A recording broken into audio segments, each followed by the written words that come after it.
put pressure instead of, all right, guys, we're going to sit back, get our items. I think that's where EG kind of thrives, where they're just like, okay, we're going to get our items, and we're going to be the aggressors in that moment. So I would like to see Faceless go back toward more aggressive play style. Well, it does look like, gentlemen, we actually have our draft for game number 2 underway, so why don't we go ahead and just hop into it right now. Curious to see also what EG are going to try to get for themselves. I mean, they had the benefit of picking up that Underlord 2 games straight. We'll see if Faceless decide to ban it out this time or not. They're not going to. EG do opt to get rid of the Pudge once again, and they keep that Rubik ban.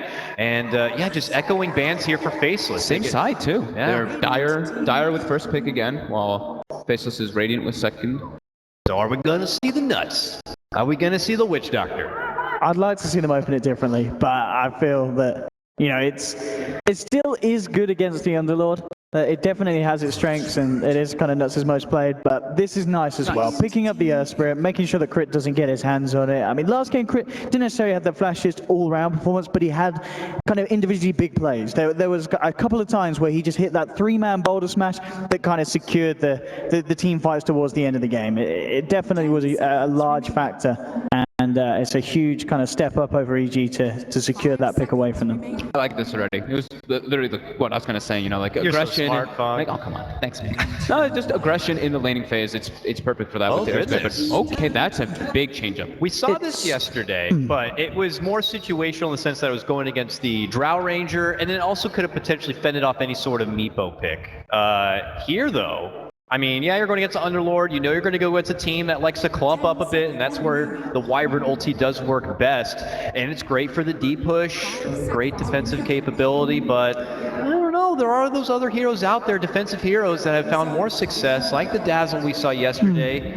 But here they feel the Wyvern is fit. I mean, I guess it's kind of nice against some of the picks that Sumail likes to play. You know, already the TA isn't going to be nearly as effective this game if Wyvern's there to help out whoever's getting gone on. And you've also got ways to take through the refraction charge, so maybe sort of that in that sense, but you know, I want to see them switch it up in the supports they have, so I feel already this is a good start for Faceless, trying something a little bit different to what they pulled out in game 2. Are they big Wyvern fans? I don't, looking back over what they performed with Reset, I can't recall seeing them pick any Wyvern. I don't either. It's very curious to see them pick it up in the first 2 as well, so they're just like, kind of putting it out there. I think, like you said, though, I think that's the deterrent toward the TA. They were like, Sumail was the big problem. Wind Wyvern has multiple different forms to deal with that kind of TA aggression. But yeah, they do reveal both of their supports, though, and instant response from EG. I mean, that almost, it just makes so much sense. You know, they picked a Wyvern, it's like, well, good luck playing your TAs and such in the mid lane. EG just say, we'll put some Sumail on the Ember. You got huge amounts of magical. I mean, it's all magical, and that's the answer to dealing with a Wyvern. Yeah. No lockdown. Well, I mean, he has a curse, I guess, so you can set up for the boulder and for the silences and everything, but no like, individual real lockdown other than your ultimate from Wyvern. And it's also a hero as well that's a core hero that you're not too terrified if you're a teammate and you get caught in a Winter's Curse with him, because he's not going to be building right click. So it doesn't matter if, you know, Sumail's hitting against his own teammates under the course of the Winter's Curse. Let's just show their supports, it looks like, here right out of the bat, so they are going to be kind of cornered in with these two. But as we move forward with the bans, they're going to be getting rid of that Wisp, and EG, no Ice Ice Slice and Nyx Assassin this time. This time showing, I think, more respect in a kind of a way, or just not really, just not wanting to deal with the Nyx, because the first time, you know, they picked the Ember, and they banned the Timber Saw, and they banned, I can't remember what the other hero was they banned, but they left the Nyx intentionally when they had the Ember Spirit ready. This time, they're like, nah, it's not worth it. It just makes the Ember Spirit's life a little bit too hard. So, good ban. Could we see them go back for the Jabs Invoker once again? I think there's definitely a chance of that, isn't there? Yeah, I think it's definitely a possibility versus Ember Spirit. Maybe they just ban that one too. I wouldn't see why not. No. Also really curious about that black hero too. But as we're moving in here, send a ban out. Typically, this is where EG would consider the Zai grab.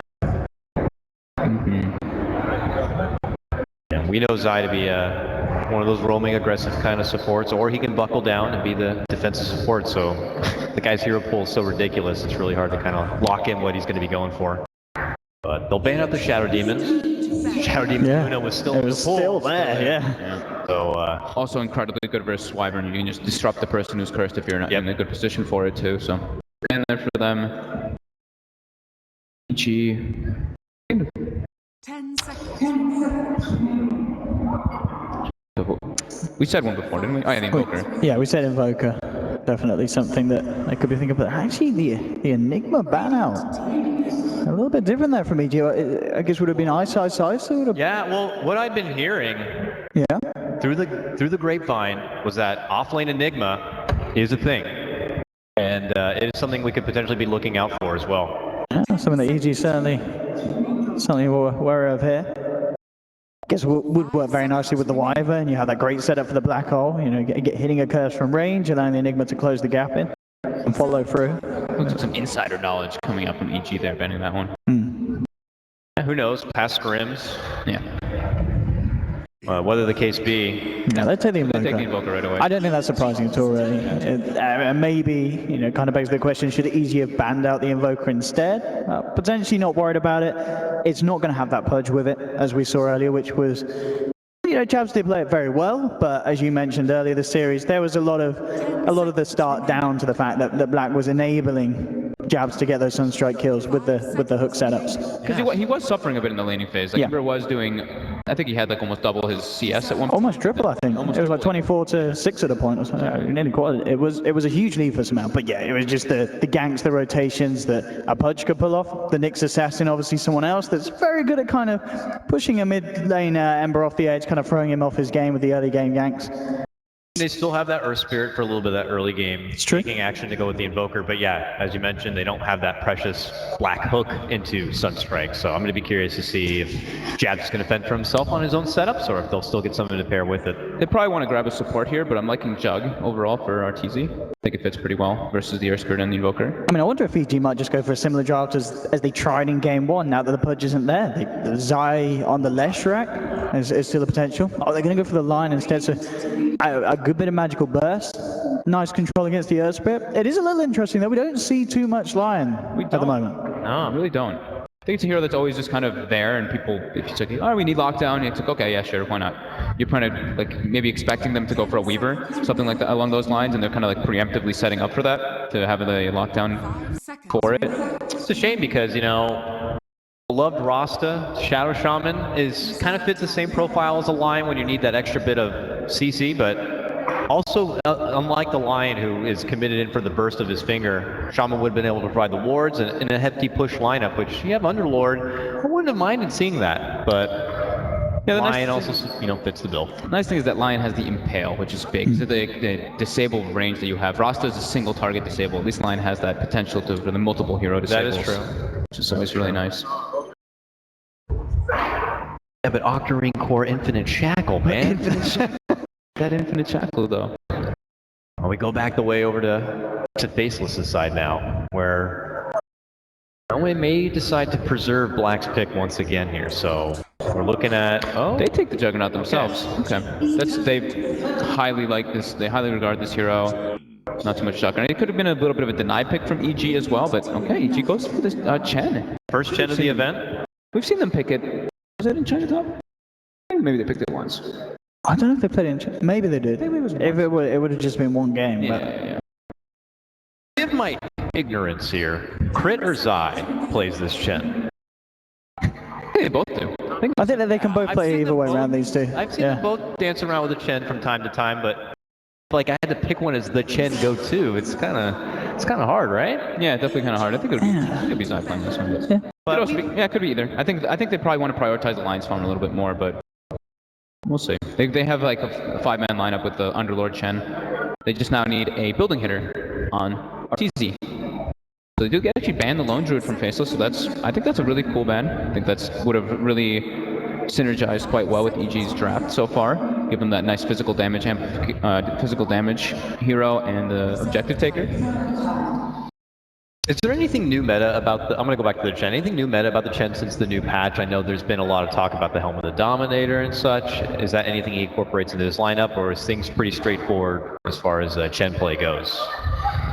I think it's pretty straightforward. I think it's just like the Aghanims, like Sincere has Underlord to get them back. But I think people have been doing that for a bit. And EG goes for the Weaver themselves in this game, since there's not a whole lot of like lockdown on the side of Faceless. They only really have the Earth Spirit to contain him, and it gives them their physical damage output as well as Roche Taker with the Beetles. Ooh.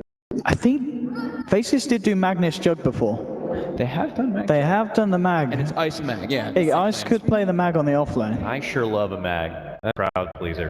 But I agree with you. Provides the extra bit of burst, the cleaving power with the jug. And when you're going against a lineup that 5-mans, I mean, RPs could be there in front of you. RP could be huge. RP, Magnetize, there's Curse maybe to get the stragglers at the end. Sounds good to me. Hectic team fight, man. 10 seconds. I do like the fruitfulness it looks like with this Wyvern. I mean, he's going to have a lot of deep push ahead of him here. Chen creeps and Underlord armies. I love it. Wonderful call there. I love it. I think that's a really nice finisher. Mag Yeah. jug. Yeah. The Faceless know what they're doing with it. This is going to be an exciting one, guys. And I'll be honest with you, a little hard to predict based on the draft. So I want to hear what you guys have to say about it. I'm looking for big team. I think Jabs Invoker look really good earlier, Okay. for sure. I mean, they might even switch it around. There's still the potential that Black and Jabs could switch up heroes. Both of them can play an amazing Invoker. But I'm going to look for Ice to make big plays on the Magnus. Yeah, I think it's maybe a little bit greedy coming out for Faceless, just with the mag offlane and the Invoker and Wyvern and everything kind of combined, but I'm going to go for them anyway. I'm not even. All right, 2 for Faceless here. We'll see how things are going to be panning out right now as the game begins and gets underway. I want to go ahead and remind you also, you got to go to g2a.com/DotaPit to get those giveaways of graphics cards, AMD processors, and of course Dota cosmetics. Let's throw it over to our casters right now. It's going to be Toby1 and Gods for game number 3. Yeah, let's get it underway. EG Faceless. We need to start this and find out who will be advancing forward and who will have to play in our best of 1 elimination game later today. Faceless, they're the ones with their hands on the Earth Spirit this time around. A lot of stable cores. A Magnus, not a hero we see a hell of a lot of currently. Up against EG, who are also just giving us a little bit of a dally with a Chen. No longer 5th band out in the draft. Yeah, it's a different look from EG as far as the Chen pick goes, and we talk too much about things. It will be Faceless running directly into Crit's Lion. Yeah, with the smoke breaking, they know someone's up there, so rolling boulder forward, misses by a long way by XY, but it won't matter with the skewer forward. Can Black reach him for the spin? That would be enough. Another Arctic Burn hit, but no, Crit will make it back to the tier 2 tower. The boots first. That's the beauty of the Chen. Normally you think Lion, you're thinking 5 position support, but with the Chen on the team, at least level 1, Chen doesn't really need any items, and Lion can say, I'll get the boots, and then I'll buy all the wards and upgrade the career while Chen farms Aghanims, mech, etc., whatever the team needs. So movement speed is the path to not feeding First Blood. Yep. EG are actually going over to try and contest, so you've got Arteezy who's going to feel pretty confident with Shikuchi to go for that top rune. So Universe and Zai will contest to go into the Radiant jungle. Black will also try and battle him, so Black actually comes out on top of that one. 3 bounty runes for Faceless, not the end of the world. Small little edge for them, but yeah, Black in the bottom lane, lots of tangos for regen. He'll have plenty of sustain against Universe, but the poor man shield off lane is always very hard to zone out, and Winter Wyvern, not one of the strong zoning heroes as far as the safe lane goes. With the 50-second cooldown of Arctic Burn, you've got to kind of pick your moments of when you want to use this spell.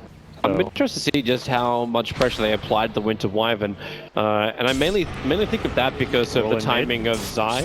Are they actually going to have enough for this one? With Samael underneath the tower, Sunstrike is up, but Samael, yeah, he's just dancing circles, and Jabs isn't going to commit. He lost his salve. Oh, wait, what? The Orb of Venom. It's the new patch. It didn't used to cancel salves, but now it does. I mean, Sumail knows this, but it's one of those things where you have your habits, and he's probably just not thinking about it. And yeah, lost his salve there. That's painful stuff. He's gonna have to bring out another one. He had to use his shrine right away, so that's a bit of a old loss for him in the mid lane. He won't be too happy about that. And now he's also going to go well underneath the tower.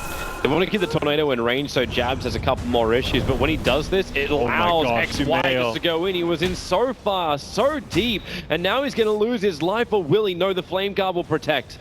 You still have Sunstrike available, and Jabs with that Observer Ward up.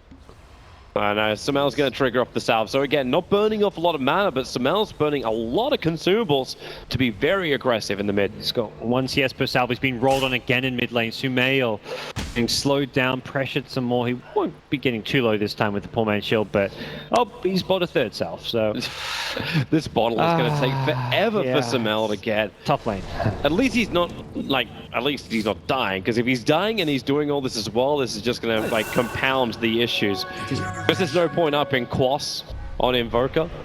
There's no call sap, there's no extra control from it. He's guaranteeing his levels, which is the biggest thing here. The Sunstrike will not land, but he had to walk forward there, almost again going down. His third salve will have to be consumed immediately. It can't be long until Jabs will probably move over to the shrine, and maybe that's also another reason why Zai is in the position he is. Oh yeah. So Samel takes a lot of damage. Jabs is not a healthy man, so the Centaur, he's going to get the stomp off. The penitent man, Jabs, getting body blocked up. Samel needs to get in range to get the searing chains off. Jabs will make a break for the tree line. Oh, he blocked him will with he actually have enough with the branch? Samel had to run around, not to be here, and they'll trigger the shrine and get away. Can you Sunstrike? Oh, it won't do anything. And even the rolling boulder forward, they're going to kick back Zai, look for an extra little bit of a kill if they can get it onto him. The Sunstrike is available. Zai is still on the run, and so is Samel. No spirits available. Remember that Observer Ward up on the hillside. They have the vision over on Zai, and the Sunstrike, whiffed completely. He won't find it. Meanwhile, Crit as well as Ice are stranded in this dual arena on top of a hillside. Who's going to win it? It won't actually be Ice, but there'll be a quick rebuttal. But now Earthspear is trapped up here. He needs to get the bug off him to reduce the vision, but it actually feeds an extra kill to Artur. Happening, Toby? What is this game? It's shenanigans. This is early game. This is some crazy stuff happening. Sumail, it's in a bit of a better position now. He's closer to his bottle. Still 3.5 minutes in, just 7 CS. Invoker survived. That was an incredible juke, using the branch to block the chase, and that prevented him from dying. The Ember was going to catch up and get him with the searing chains, and Jabs gets out of there, gets the shrine. Would have completed the fantastic play if he landed the Sunstrike, but the more important thing is that he's still alive. They're coming again. They are really committing a lot of time to kill off the Invoker. Of course, this comes at the cost of the other lanes, but if it can work, like this should be the successful game. Crit comes in, you got Mud Golem stuns. What are you going to have? A kick? Nope, that won't do enough. Or maybe it will when you get the Sunstrike onto Samel. Some heavy damage, but still not enough to find the kill. Yeah. This gank in rotation will be successful, so you see Chen get on the board. Zai's been very active moving around, means he's not necessarily farming as much as those would, and he's found another kill. Nuts, Nuts gets out. Barely flying over the trees here. TP support's coming back in. Jabs just hits a rolling boulder forward, and XY just needs to hold him in a little bit closer with the extra kick actually connecting onto Crit too, so Zai will fall. Nuts is trying to run away from all these little mud shard golems. Got to watch out for that boulder throw. That does a lot of damage, but is this really worth it? Like, you're committing so much to shut down the Invoker, but the Magnus is getting levels. There's going to buff up the Juggernaut, who's also finding a lot of space. And we told you, they have not shut down Jabs' Invoker. It's Sumail who's seeing on 9 CS to the 22 of Invoker who's been shut down. The stuns. He's got rolling boulder. Crit's trying to get in front of him so he can't just roll out, and they blocked him perfectly. Black's making his way over, but what's he going to do? Is he going to spin through this? Not while Universe is in the neighborhood. Or boulders just get tossed out, and Black will be back to lane. Farming well in the Juggernaut. He's a pretty quiet lane, close to level 6. If he had the Omni Slash there, it's a bit more could have come from his movement downriver. But he's just going to be back to lane, back to farming. Overall, a very strong laning stage from Faceless. You see the CS of all 3 of their cores, all in the 20s. They are really winning the lanes. Oh, easy spin. That's, I don't know if there's a little bit of miss micro out from Zai. He didn't keep his creeps with him, so Black was able to get the entire Omni Slash onto the Chen. Played, and it's a good kill to get early on. Even though it's just a support, you're often just looking for anything with that first Omni Slash, and your Omni Slash goes on cooldown. Now you're thinking, okay, now I farm. I don't have to worry about TPing, rotating. I've done my part to kind of help my team for now. They can at least look to be the ones fighting until that Omni Slash comes back up. And we'll be RP coming up soon too for Ice. This will not be a successful gank. Not while Wyvern is sitting behind. He's still got the Cold Embrace available, so Jabs will send him up. And well, he can even get in range. You've still got the Chen army back in the tree line, so moving forward is a real issue for Faceless. Kind of, the Wyvern just in the right spot. And if they had gone any deeper, that's where they get punished by the Magnus rotation. He is maxing in power first, by the way. 3 points already. He's been using it just to kind of jungle. He's going straight into the Helm of the Dominator himself. This item gives a ton of HP regen and attack speed, so you can farm very fast using this build as a Magnus. And a lot of handy neutral creeps are there and available. RP committed by Ice. Arteezy still got time limits available, but in comes the Earth Spirit. He'll be able to get the kick off, so Weaver, Chikuchi is pretty low on cooldown, and with the extra help from Crit, Hex as well as Stun, hitting into Ice, they find the kill on the Magnus. So RP is blown. EG bring a lot of rotation to the top lane to help out. Couldn't quite get the TP fast enough. If that was a shorter TP and they combo the RP with a Boulder Smash and a Silence, they can kill the Weaver there, but not passing the memo about the long TP, and EG will try and punish by taking the tower. Well, they'll attempt to, but this is when Nuts with those early levels didn't really get a huge amount, so it's only a level 2 Splinter Blast, so not a lot of damage, but the slow on the Crit, Crit's able to get his done. Now Arteezy can turn this around, getting the bug onto the Earth Spirit. Not a lot of armor, not a lot of life. Nuts will try and give it a little bit back, and that's coming from the Cold Embrace while getting rid of the bug, but Earth Spirit troll trapped up. No way to escape again. There's a Sunstrike. I haven't seen it get thrown just yet. I feel like there may have been an opportunity somewhere there to try and throw it out, but EG are going to shrine up now as 3, and this is a very efficient shrine considering all 3 of them were fair. 4 of them were at least lowish on HP and mana. Samal able to shrine up before his bottle even arrives. A lot of regeneration for the Ember Spirit. 28 for 5 for him now. So Omni Slash back for Black means he's probably thinking about ways to get involved once more. Does have a bit low on mana, but can pop those 1 charges, of course. And that's what he's holding on to. Yeah, he wants to hold them until he sees an Omni Slash opportunity. Or if he gets really low, he may just be like, well, I guess I've got a healing ward. Top tower has been denied. Well, say goodbye to the tier 1 tower on top. Means Arteezy, she's not going to feel really that threatened. Arteezy still had huge amounts of CS. Black is finally in front of the CS. Took him a while before that was the case. I think he actually managed to get a couple of camps to farm up. But Arteezy's still looking really good. Early levels up in Chikuchi means he can dive in really, really deep, have that on a low cooldown. So he won't mind too much that tier 1 tower is gone. He's in a good shape to be a big problem with the early Dragonlance, Blightstone, Ring of Aquila. He's going to be ready to fight, get involved, and Wyvern's going to be very good with positioning and timing of the Cold Embrace and later on the Winter's Curse. What EG's next move may be, I feel like the Lion level 6 is perhaps going to be the big thing they want to wait for before they get too aggressive. Ice actually needs to be careful here. He may get caught from the high ground of, gets out just in time. Say it any longer, Crit would have had him. If he gets hexed up, then there's no skewer that will save you, because obviously frogs can't skewer. There one skewers, Toby. That's only if you're into that type of food. Dire's bottom tower is under attack. EG, I mean, the team that will slow things down, play the farm game, and again, this Underlord is not a hero that wants to play like a ganking style. He wants to hit his mech timing and then group up as 4 or 5, smoke up and make some plays, but maybe perhaps Faceless making the move first. They've got 1 Helm of the Dominator, about to have a second one. They'll have neutral creeps to play with. Life a little bit easy, and you can also steal the Chen creep. Oh, that helps. When Black gets a spin, the Sunstrike's coming in, that will connect.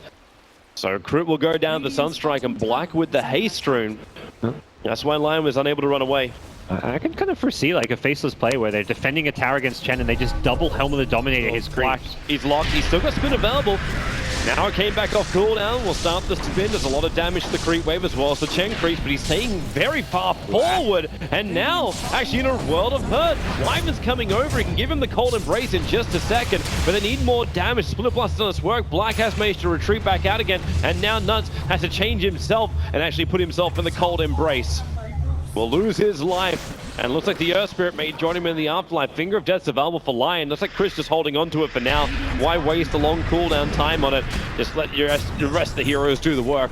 So both the Earth Spirit and the Wyvern will drop. EG will take the tier 1 tower. on the bot lane. Unless Zai, nope, he just moves out of range of it. The Sunstrike won't connect. That was close. It will be a attempted trade from Faceless, but they can't get this mid tower because Underlord's already starting the ultimate. Will send his entire team towards that mid lane to defend. Pinging the shrine as if they want to go use it as well. Doesn't look like they're low enough that they're going to need to. Top lane is Ice. So Faceless at least making some trades happen by doing damage to both mid and taking the top tier 1. That's Treads, Helm of the Dominator already complete for Ice. He's going to be a pretty hard-hitting right-click Magnus at this rate. You know, I saw Envy doing something, I'm not going to say similar to this, well actually, similar to this is actually the correct term, in Genting, where he would actually dominate the Sata, and then just use it to farm the lane. But with the Empower buff up as well, that becomes a hell of a lot more efficient. It's kind of like the Dark Sea where you Iron Shell a neutral here, you're empowering your neutrals, basically making those neutrals as strong and beefy as possible. That's unlucky now for an EG ward. That's the second ward they put down, which got de-watered within like 30 seconds of it being planted. The first one was right here, and the second one they tried to put on top of the shrine, and this one sentry ward de-watered both of them. So EG very restricted on the vision. Not ideal. The one ward, yeah, is that bottom Dire Observer ward's pretty useless now. They've taken that tier 1 tower. That gives a tiny bit of vision, but really it's just there to secure that tier 1 tower, find you a kill, and it's already served its purpose. It's not going to be able to do anything as far as taking over this Radiant jungle, catching up Black, or shut down Faceless's farm, so very even game 3. Game 1 it was Faceless, having EG's number with the Pudge. Game 2 EG was stomping. This feels like the closest so far of the 3. Yeah, it really does. Both teams have so much they can fight with. Not clear cut. Even if EG does start to get an advantage with their push from the Chen, at Mag, once he's able to pick up the Blink Dagger, this game can change very, very quickly. Chen is a Helm of the Dominator himself, so we'll see Creep Wars in action fairly soon. That makes 3 Dominators and 1 Veil, but a lot of hooded faces. Yeah, I mean, we can have, what, that's 7 neutrals running around, 5 for the Chen, 1 for the Mag and the Jug. Mid lane, they are going on Sumail here. They get the silence, but not the stun, so get back to safety. Yeah, without the stun, they can't really go for much more. But it's interesting that it's Faceless playing more the farming efficiency game now. They're the ones kind of playing the split push game with Ice, and the top lane needs to be careful. This is a problematic TP for him. Yeah, with our TZ here, this could be real issues, and at least he's got a lot of armor thanks to that Frost Ogre Mage that's sitting right behind him, so they don't really have a lot of damage to kill him with. So Skewer Forward RP is still available, and he starts the TP, and well, okay, he started the RP as well. No reason to commit it, apart from just wasting a little bit of time, potentially damaging into crit. Man, he was tanky with that Ice armor. Actually managed to pick up 1. Yeah. The Underlord was able to TP himself away to safety, but the Chen army was not so lucky, and neither was the Chen. Committed Hand of God, try and keep them alive too. Ice in that position, very scary, even in like a 1v2, 1v3. If he hits an RP and does a bit of damage, the Sunstrike could finish someone off, so... This is the Max Exort Invoker, the same build we saw last time, where he's just getting that Max Exort as soon as possible. You can see him going for crit. Ooh. That is not a lot of points up in Wex. No, that's... he needs it to be bigger, that Tornado. Yeah, it's the Sunstrike though, that's where it packs a punch. Yep. And that's where he's looking for those kills, but yep, able to connect, and Faceless will probably be looking for like a smoke timing around a blink of Magnus, which is quite far away. So EG perhaps one making more of the moves right now while Faceless try and play the farming game. Invoker, a hero known for not wanting to fight too early anyways. They just saw another one of those walls being planted down as well. And so this is going to be the 3rd ward I've seen from EG and being de-warded on the Radiant side of the river. There's still at least better vision now with the 2 wards in the top and bottom jungle. Yule Scepter. The combination is not enough. They need to actually connect on the kick, and it does actually just clip him. But Jab's already bailed out. He ran out of mana, even though he has 17 Mon charges. The outcome he was hoping for with that one, and he forced to back off a little bit now. This is Nuts finally moving up, so there goes that Observer ward. Yep. Making it a lot harder for TZ to play too deep in this top lane. He's about to finish a Desolator though, so perhaps that's go time for EG. They can Roche very fast, they can push towers really fast with the creep army and the minus armor. TZ's even going to be sent back home. Oh no, he's gonna just finish farming the jungle so he can get his Desolator up, and from there, EG will be a much stronger fighting force. They'll even go for a blink first on Sumail before the boots have traveled, just to make sure they have a clear initiator. So Lion's Blink isn't going to be up at the fastest time. Sumail staring down the mid. Splinter Blast makes this very, very difficult to jump forward. I mean, neither team can push too easily. The Underlord with the Firestorm, the Winter Wyvern with the Splinter Blast, both teams have very good defensive tools. Such a low cooldown as well for Splinter Blast. So even if you do feel like you had that sustain, you've got the Greaves already on Universe. You can heal up the creep wave after the blast flies. And the problem is that you check T1 mid, but you're taking damage up top. Ice may get this Tier 2 top tower down to like half HP by the time you take mid. With the Desolator, that's a different story though. Arteezy pushes very fast now. Sumail gets the first root over on the Earth Spirit, but there's no follow-up. And again, as you said, like, it's all about the split push. Black's on the bottom lane. He doesn't actually have his TP in his main slot, so he can't just spin and TP out of this one. So Sumail commits pretty heavily. Black goes up, then switches back down again. Remember, TP still in the backpack, and he'll get fingered down by Crit. Really overstaying his welcome on that bot. Yep. Bit of a misplay. If he has his TP in his main slots, he can just Blade Fury TP out after the initial disable, so recognition from EG that they could get that kill, they punish him, but immediately Ice sees TP's bottom. He knows he's even safer up top now, because at most maybe 2 heroes can come up here, but you know there was multiple TPs down bottom, and you're likely to be able to put some good damage onto this tower once again. This is the way Ice always plays his off lane. Like, he likes to do this kind of play when he does Timbersaw as well. Continue to add pressure. Yeah, okay, Black's gonna die, but then your off laner becomes this absolute beast and almost becomes your one position. So Arteezy will TP up, Shikuchi's his way through. Oh, they don't find the opening, but they bring everybody in with the Underlord. A lot of support nearby. And with Blink Dagger currently on cooldown for Ice, he can't just jump and RP. This is a bailout time. The stun from Crit won't connect, so Nuts will be able to fly over the hillside of Willie. He'll turn around, puts the curse over on line. Blacklaw right, rolling bottle forward. And the RP with the Magnetize, the Sunstrike will kill off the Underlord. They have enough damage, but the stuns, they just chain them all on top of Black, allowing Sumail to jump forward. So they get the kill over onto the Juggernaut. Jabs, does he help out his teammate? No. They let it be a 3-on-3 trade, make it a 3-on-4 trade with Arteezy picking up at the end there, XY. But it was the Invoker, the sole survivor for Faceless. What good micro coming out from the Chen on his creeps after the Juggernaut came out. It was a really good RP onto 2, but it was still not the I mean, you got multiple heroes, but you didn't get multiple enough. If you hit 3 or 4 there, he would have cleaned up. You can see the damage output potential from the Omni Slash with the Empower there, but once that Blade Fury is on cooldown and the Omni Slash has ended, EG have such good control from all the Chen Centaurs, the Searing Chains of the Ember. Arteezy just goes kind of unnoticed in these fights with his Desolator. He completely tore Faceless up. The sustain as well from EG is unbelievably good. Still feels like 4 for 3, a slightly EG favored fight, but it doesn't feel like they completely clean up and win the fight. Yeah. It was on the dire side of the map, so EG aren't turning it into an objective. Invoker survives and hits level 14 now, so he's doing very well. And you can see the potential for Faceless's draft. If they hit a good RP or a good Winter's Curse, these fights will quickly turn south for EG. Yeah. But that's why EG just have to keep their positioning up. No mistakes, no bad positioning. Yeah, and Ember and Weaver, 2 very good heroes to position well and not be standing next to a teammate. Weaver can go on the back lines, Ember can maneuver the Remnants and the Sleight of Fist, so hard to get good multiple hero RPs or Winter's Curses against these kind of heroes. EG are on the hunt, but what are they hunting? Are they hunting Roshan? Are they going to hunt a hero? There's observers and sentries down for Faceless, so they're expecting somewhere around this time EG would start on the pit. They not been able to. They haven't seen anything yet. Yeah, they've got RP too. They'd love to find them grouped up in the pit, but Centaur's waiting. He's even split them apart. It's too late. Yeah. And now Arteezy with Aegis can play very, very aggressive. So the trade-off is the tier 2. Fair enough. Yep. The split push of Faceless continuing to be very annoying. In other words, that probably best describes Ice's offlane play.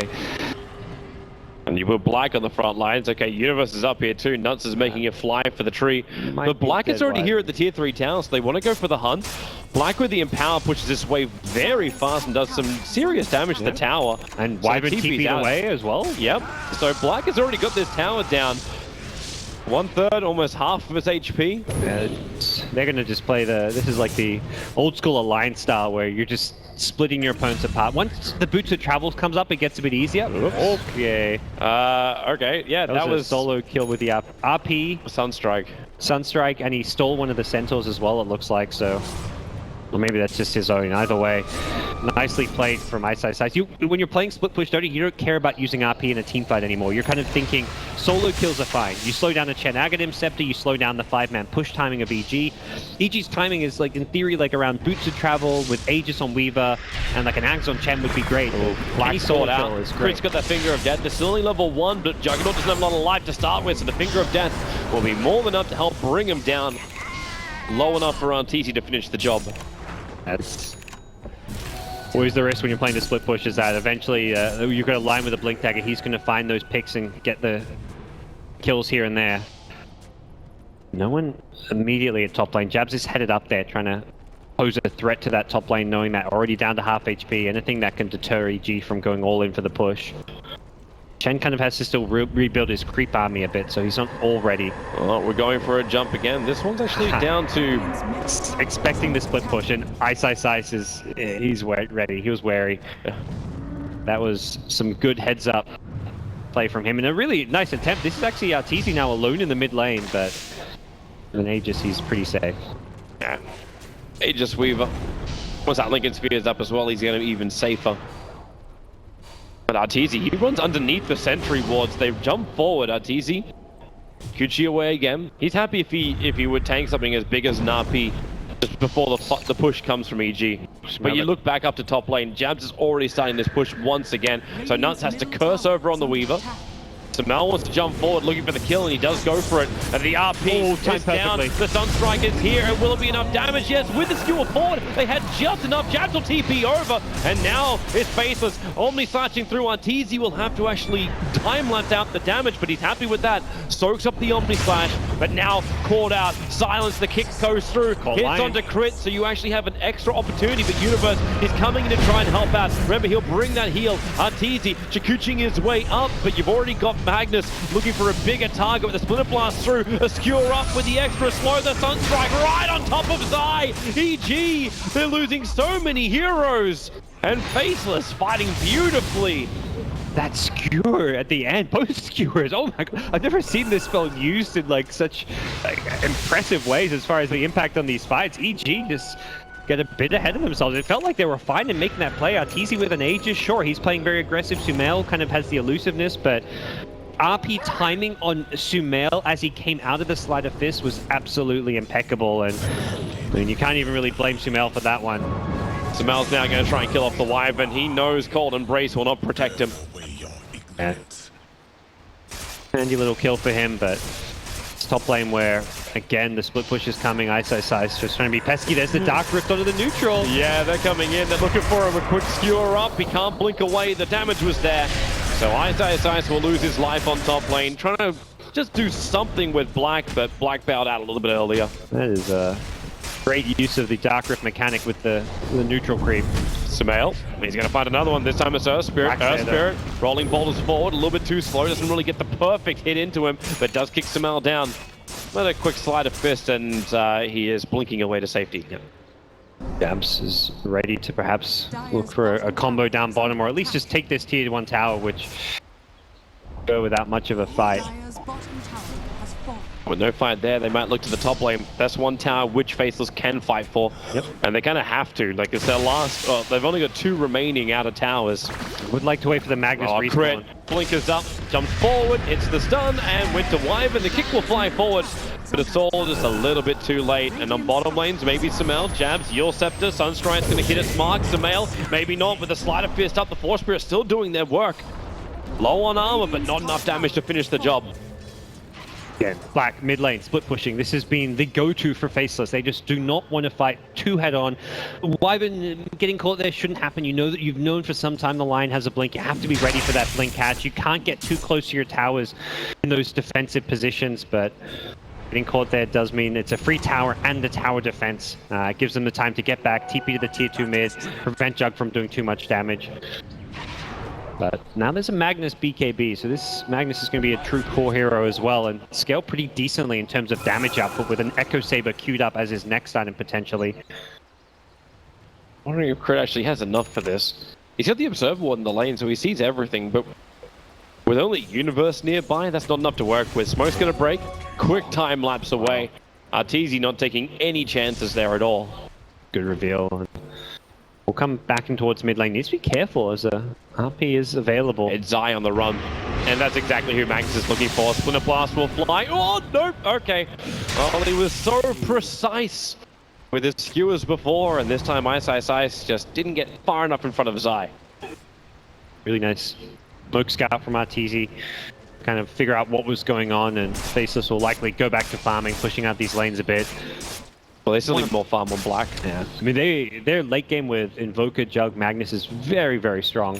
And the Lord scales well, nicely with items, much more like a kind of team fight aura machine versus the Magnus, who's that team fight winner with the reverse polarity and the empower. The empower on the Magnus, as well as the Jug late game is going to be a huge source of damage, and that's something that Sumail, anytime Sumail gets caught by a stun from an Earth Spirit or a Magnus, he's just almost straight up dead to the physical damage. I have to turn our attention down the bottom lane in a bit. Yeah, this BKB is nice for a team fight, but you're still very straightforward to pick off if Lion can catch you with a Blink Hex. They actually wrap around the back, so with the Shrine, the smoke positioning, they're going to silence up Crit. The kick actually connects on Sumail too. So with the Sunstrike damage, Lion will die quickly. The trade-off is the Winter Wyvern, who ran into the rest of the Chen army, combining it up with Underlord, and Underlord is taking them away. They're all going back to their Diacide Shrine. Go back to farming. You've lost your key lockdown. That's the hero that can stop a Blade Fury from a Jug, stop a BKB from a Magnus. You don't really want to fight without the Lion, his burst damage. At the same time, I don't think Faces really want to fight without the Wyvern positioning either. Like, his curse is a real issue for EG. They don't have good catch. The Magnus with a Blink Skewer is okay, but it's unreliable. And the RP, you don't want to start a team fight with a Blink RP onto one hero. And in theory, you can't find a multiple hero RP at the very start. You find that once the team fight develops, because heroes start cluttering around. Like if EG go on the Jug, they suddenly group up, and that's when an RP is going to present itself. So yeah, that's so probably you start with like Curse instead. Like get 2-3 heroes trapped in that. Even just a 2-hero curses, yeah, it's fine. The Blink Earth Spirit is the other big one. If he can hit a nice blink into Boulder Smash onto a couple of heroes, he's the ideal target to initiate because he can apply stun and silence onto multiple heroes and just get them magnetized off. Doesn't matter if he dies early on in the fight, and then it just allows Magnus and the Jug to really shine. Well, this game is going to continue to stay fairly even, slightly EG favored overall in farm, but see the team fight potency of Faceless time and time again. But I like the Arteezy move going into the Bloodthorn, wanting to make sure he has that silence available, but Manta on Jug, BKB on Magnus, they have got escapes for this. Yules on the jabs as well on the Invoker, but it's just like small things, like you go on an Earth Spirit, you want to be able to prevent him from using his spell. Same for the Winter Wyvern. You go on him as a Weaver, he's just going to cold embrace himself, buy time for his team to show up. Ferocious respawn now. Immediately scattered by Faceless. And yeah, and they're all over it. An Outwolf and everything, but they have been spotted going into the pit by a Dire Ward. Yep. The Weaver Bugs are also coming in. So Sumail's trying to force out the middle lane. But now, not really wanting to fight. If Faces want to start chipping down Roshan, then sure, get it to 50%. Then Faces kind of want to commit to it properly. That works if for EG, if Faces gather themselves up for a good pit. And now, kick, silence right on top of Sumail. The kick actually Underlord too, combining up with the RP. They have enough damage. Sumail is down 70 seconds with no buyback. Universe having to ulti his way out this one. Crit wants to hitch your ride and able to do so. Should be Roshan too, without a buyback. Stopping this one, even with the ultis committed, geez, contesting this is damn near impossible since they have to Dark Rift Universe out of there. So they're down Ember Spirit, and Universe is not really in the neighborhood. Arteezy's just going to pressure the top to make sure Faceless has to come back to defend. He may even get some good damage onto this tier 3 tower as well. TP's already here from the Wyvern with Splinter Blast. Arteezy will back out. Yeah. So Roshan's done. Crit came in range of that Observer Ward, but no one's going to jump up for him. They just let it go. Apart from Ice, he just walks into the mid lane. Black, he can't really help him out. Even with the healing ward, I think he understands he has to BKB and skewer away. They have to get rid of the bug off him. At least now Arteezy Doesn't have enough negative armor to rip through him. First use the BKB and not a particularly impactful one, but it does save his life, which at this point you've just picked up an Aegis. You don't want to be giving away a kill and losing time and stock of the map by having to play defensively just because you're down a hero with an Aegis. And also just being dead when you're going to have RP up soon is not a good thing for ISIS. So definitely worth using the BKB there, and we'll see probably Faceless make their next move around the RP coming back up. They've got no smokes on themselves just yet. One available in the shop though. They don't want to fight just yet. Like, in 2 gold, you didn't have Lincoln Sphere now bought on the Invoker. That's so handy. He really needed to have that for the fight. So none of this like jump in Lion, which keeps disrupting him. Yep. Also just means like Weaver can't silence him. You don't want to use your Yules defensively on yourself because Weaver like if you're in a team fight, you don't want to just Yules yourself and be up in the air for 3 seconds. You want to be using your spells right away. So Weaver can't just Shikuchi and Orchid the Invoker and use the Yules offensively or to chase ways that's much more preferred. The Geometry side just got picked up by Faceless, so they want to have that extra vision. Make it more difficult for Arteezy just to slip around in the fights. And they're now taking out the last remaining outer towers, so almost the team's level on the outer tower destruction. There's still that tier 2 tower up for Dire side on bottom. Neither team have really assaulted into the shrines. See if, Faceless are drawing lines as if that's what they want to do down this bottom lane. Push, take the tier 2 tower, take the shrine, and just keep going from there. Yeah, for EG to attack the shrines would be difficult. Perhaps the one by the secret shop they could, but that one on the bottom side of the map is especially easy to defend. So we'll see this game drag into the late game, into that late game Ember. Weaver Underlord just doesn't, like in my mind, that just doesn't match up against the Jug Magnus Invoker trio, but EG can look to outmaneuver. They've got great mobility spells around the map in the Dark Rift, as well as the Chen with the send back.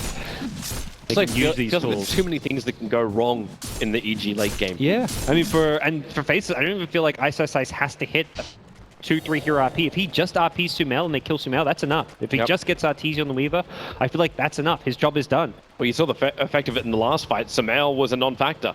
Yeah, and that was what, they take out Sumail, they take Roshan. There's EG know they can't fight once Sumail's dead. And here it is from Faceless, so they'll take the tier 2 tower. You get the Chen army trying to be a bit of a nuisance. Trade-off is going to be 1 fountain, but then 1 fountain in 1 shrine in return. And EG have adopted the Faceless style, which is like, all right, we can't really fight them, let's now split push. So both teams avoiding each other, pushing out the opposite sides of the map to one another. So this is something... It's a game of trades. That's what this has turned into.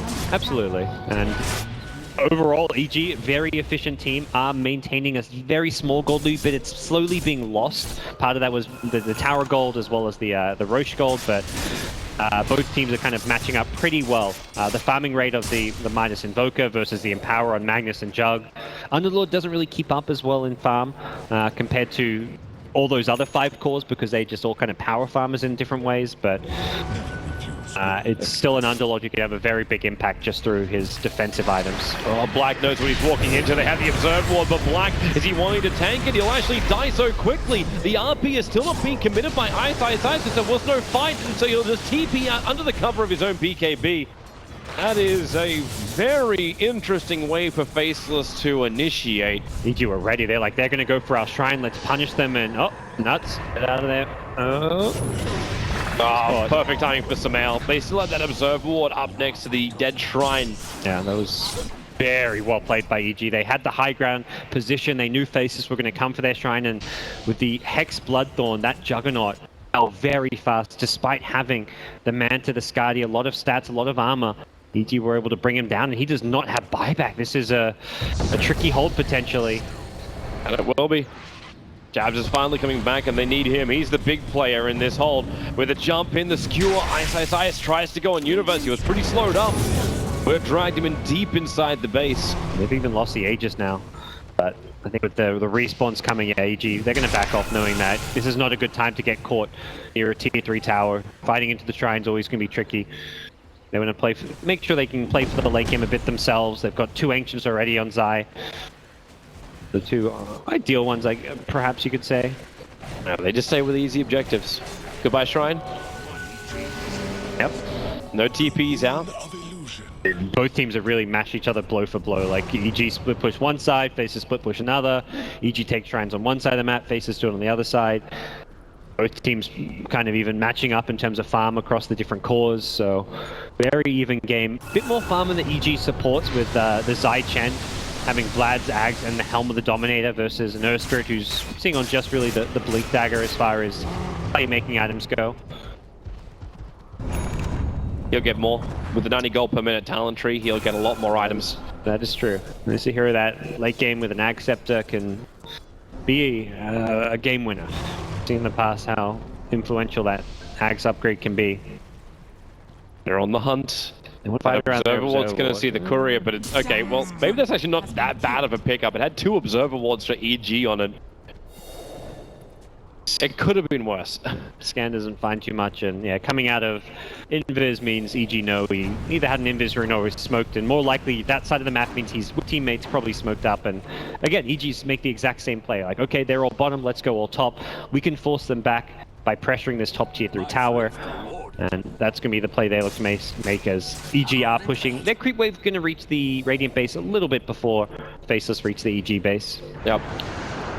At the same time, though, you only need to leave like a Magnus or a Juggernaut behind. We saw how much damage Black did to that top tower, which seems like almost an eternity ago. Yeah. But you give him an Empower buff up, the creep wave pushes very quickly from Faceless. So it's up to Jabs to defend the top. You already have Zai back here. He could drag back his army if he needs to. He takes some damage on this tier 3. Jabs doesn't want to get too close.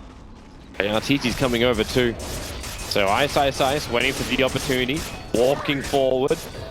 And they just caught a glimpse of Arteezy and realized this is not the fight they were looking for. Yeah, he was very far forward with his positioning there, thinking he could make a play happen, seeing a hero's up top, but Sumail can always TP in. And oh, nice tornado. Is there going to be some kind of follow-up? Nope. Universe as well as Crit still hovering by. Both teams are almost playing chicken. And both teams have with this safe flame push. Yeah, I mean, they both have boots of travel. Like Sumail, if there's a fight bottom, can boots of travel in. Same for the Invoker. So it's this kind of game of who's going to make the first move, who's going to get the jump. It's really up to Faceless to either Faceless jump in at bottom lane or EG is going to jump in at top. And that's where Jabs is playing very cautiously as he defends this lane. They just TP'd back and this dire Observer Ward saw it all.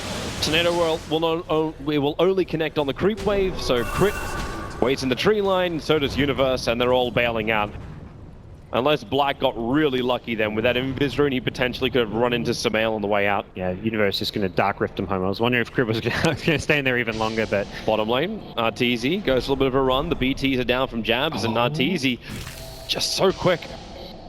When the Scarab Beetles move forward to the creep wave... That Shikuchi talent plus 200 movement speed. Oh, he just time-lapsed back over.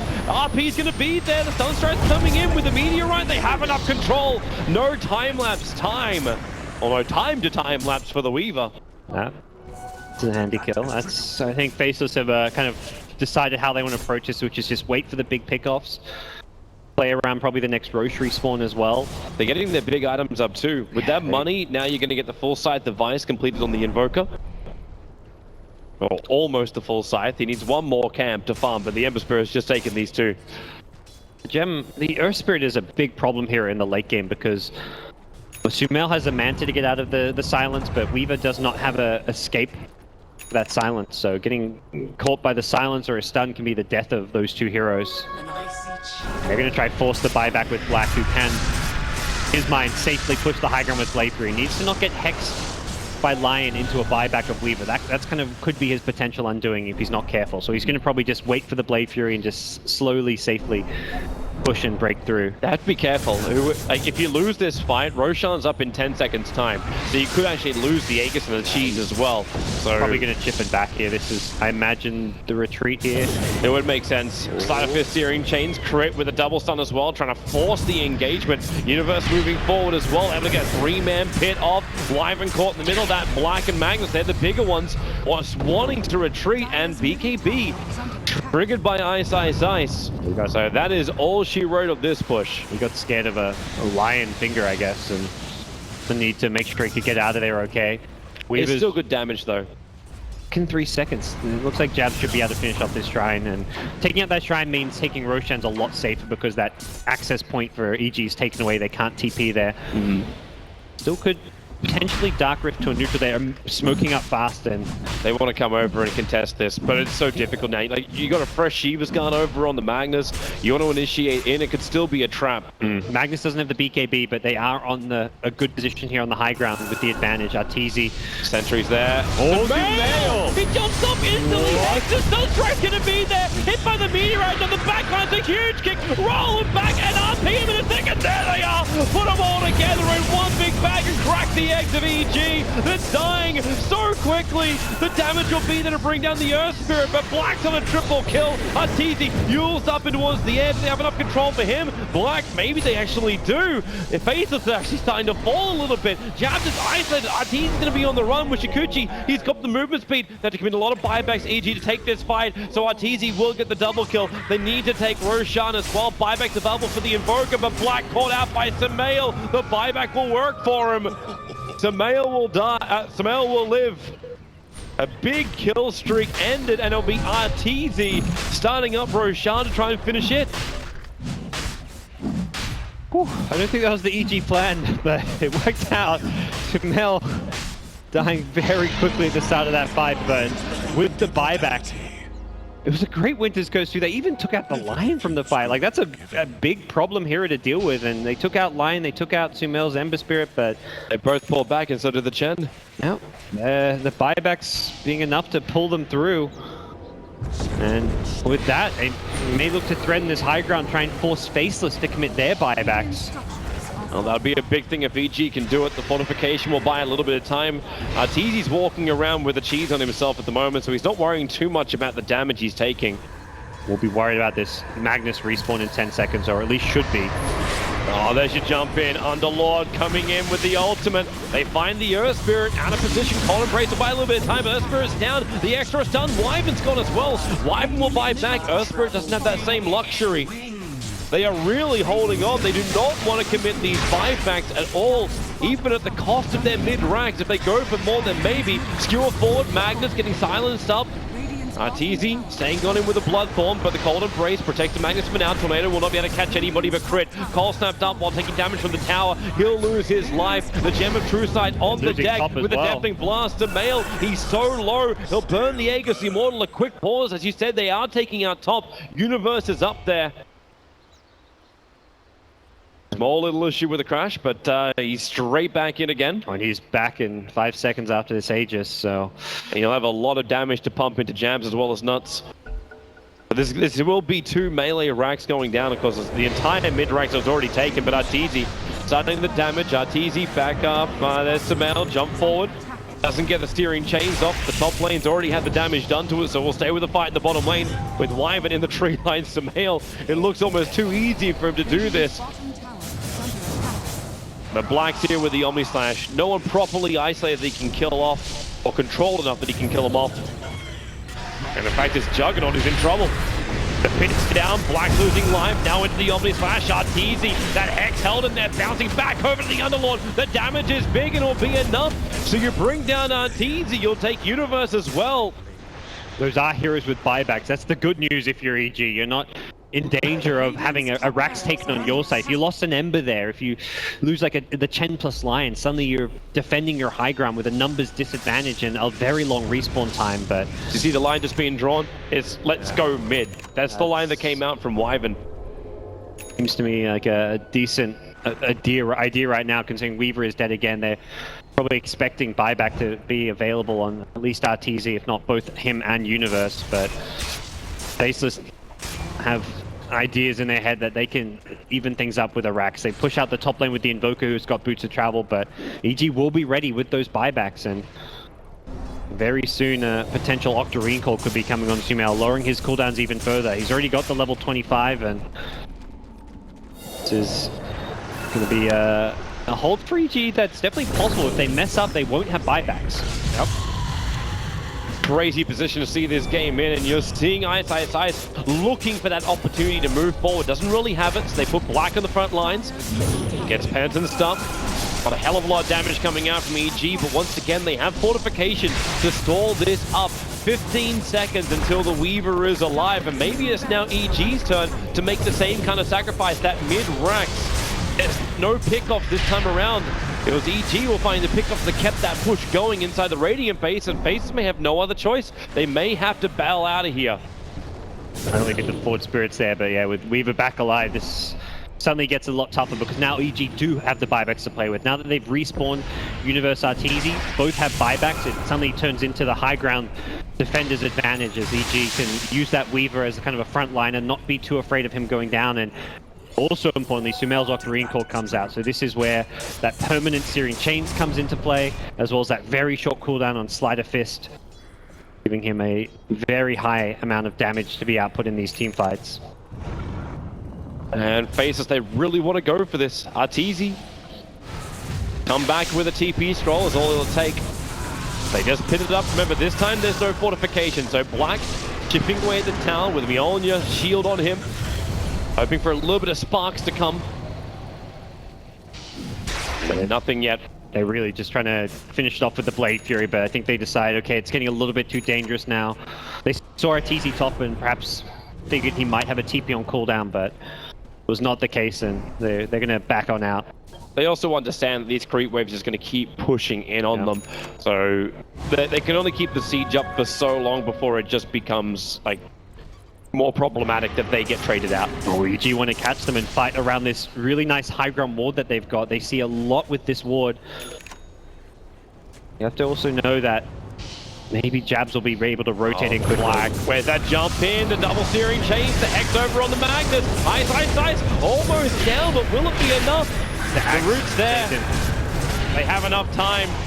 And Arteezy battling on the back lines. We split this into two different parts. Winter Wyvern will finally go down. Sumail brings that magical damage front lines. And Juggernaut, no Omni-Slash available, no way to break free. So Black will go down. Buyback is available for the Juggernaut, but not for the Wyvern, and Magnus already had to expend his. XY Aghanims saved the Magnus there, but he tried to re-engage Ice and got caught by the Lion Hex Finger. Almost able to come back in and get a nice RP, but Crit with a very good heads-up play was ready for it, and got Ice on that big problem hero. And this is the fight when you want to buy back the Juggernaut a little bit earlier on, so you can actually give him the Empower buff up before the fight begins. But that also lets EG know they're ready to defend this. Remember, they're not the ones in any kind of peril. They've got a lane and a half advantage from Rax. If anything, they're wanting to wait for Sumail to farm up his buyback again.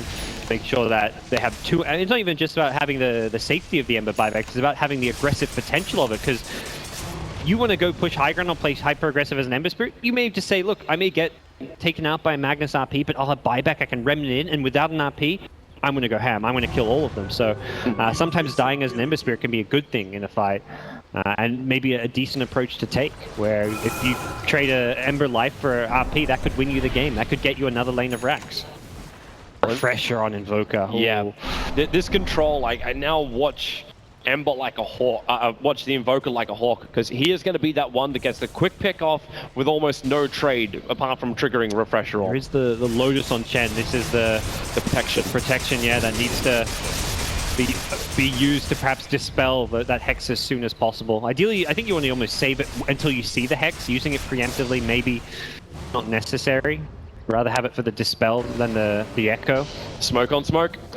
Ice is pretty damn close. Universe will have his trigger, so will Black, so they both know. Defensive blinks away. I like EG. You know as soon as that smoke pops, oh, they see us, but we don't see them. Oh, Arteezy, quick silence on the Earth Spirit, but he blinks away. Magnus in the pit, he'll trigger it. Oh no! He actually threw out the ultimate. And immediately Dark Grip on him. Yeah, look at him go. They are with the curse. Oh, with the curse! They're actually killing off the male!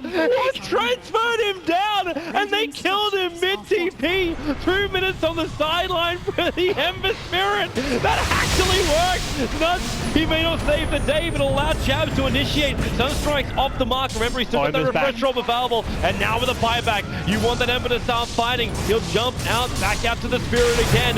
Magnus triggering the Shiva's Guard, keeping Earth Evil Genius out, but maybe if Ice goes down here, this is problematic. The top lane's being attacked too, so no Ice. Weaver is low with a Deafening Blast. He'll time-lapse off the damage.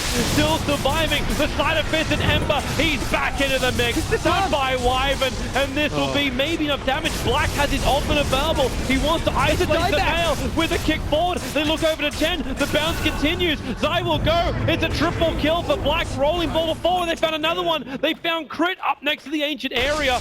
He'll need a little bit more help to get out of this.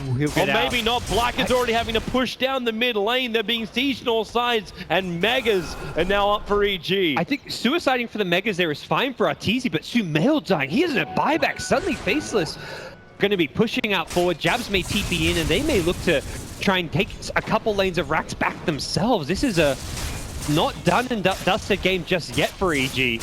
It's a little bit more difficult for Black because he doesn't have the Empower buff up that comes from the madness. So this push is not coming as quickly as he would really like.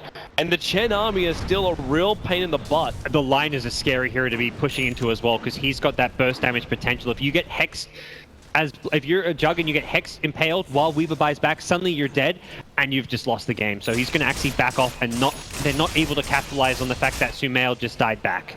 I can't actually imagine, like, I was wondering, like, hey, is this Chen going to be really good later on? But with the new Ancient creep, what have we here? he's actually walking around with a Prowler Shaman at the moment. This actually causes a lot of issues for anyone that wants to attack, because you're going to get rooted. You got another stun that keeps coming out from this guy. It's the physical armor reduction is percent based, so scales pretty well into the late game as well. Oh, hello. Black. Well, at least he'll get rid of the Centaur, trying to go for this solo Roshan. He needs help, and he needs help now. Ember Spirit still down for another 26 seconds. The Observer Warden Sentry does scout the Chen moving over, but he's only here at the Black Dragon, so this will be Faces taking Roshan, so both the Aegis as well as Cheese. They put it on Black, he'll drop the Dominator for it, the jump forward. The Chen, you watch him, he's that rock that flew backwards. So no Chen, he's down for 40 seconds. That's a dieback, but he's got a nice little talent. He's got minus 40 seconds. He's also got EG inside the base. They found the Winter Wyvern, so support for support. Universe, he can just bring his entire team in so quickly. Black will start the spin, try and trigger around a little bit of damage onto Arteezy. He's taking so much himself. He does have the Aegis to the Immortal, but it's already triggered. Invoker at least puts that Weaver up towards the air. Sunstrike's off on the back line. They find someone else. Yeah, they do. They found Sumail. He'll go down. And Crit, Ghosted will protect him from ice, but let's go back inside the base. You need to watch Arteezy's effect inside this base as Jabs puts down the ice wall. The kick is going to be there, and the silence. Arteezy having to stand his ground. He's got so much life with the silence on the Earth Spirit. He may even pop with Arteezy getting in closer. Jabs, where's your control? Refresher orbs on cooldown, and so is his life. He'll have to buy back. Ice. Now the sun's on him for the tornado. He'll create space. Will it be enough? Magnetech's up. He skewers away. Arteezy's attack will follow him all the way in the pit. The deafening blast won't be enough, and now they look for the attack. Jabs in the tree line with the Sunstrike. He'll connect with the tornado, canceling up the Lion. But he's in the tree lines. He'll go down. 2 minutes on the sideline. Ultra kill for Arteezy. And GG at 53-51. EG will take game 3 from Faceless. But it was a long, hard road for both sides. Yeah, Faceless showing they're no pushovers, but EG, the veteran team, showing a lot of their experience and ending the game, playing the late game